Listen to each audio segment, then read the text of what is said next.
બીજું તમારી કુળદેવી એકની એક હોવી જોઈએ।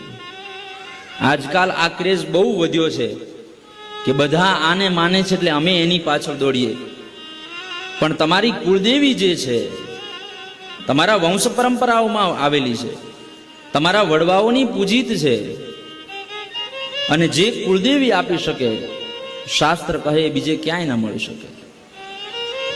કારણ કે એનું નામ જ કુલદેવી છે, કુલને વધારનારી। એને પોતાને ભોગ જોઈતો હોય, એને પોતાને પૂજા અર્ચના જોઈતી હોય, તો એને ખબર છે કે હું આ વંશની વૃદ્ધિ હું કરીશ, આ ગોત્રની વૃદ્ધિ હું કરીશ તો જ મને પ્રાપ્ત થશે, બાકી તો આ કુલની અંદર મારી પૂજા અર્ચના બંધ થશે। એટલે ક્યારેય કુલદેવી ન બદલાવી જોઈએ। અને બ્રાહ્મણો માટે તો બ્રાહ્મણોત્પત્તિ માર્તંડ નામનો ગ્રંથ છે, જેની અંદર ગોત્ર સાથે કુલદેવી, આપના ગણપતિ, આપના ભૈરવ, આપના શિવ, આપની શાખા, બધું જ સવિસ્તાર બ્રહ્માજી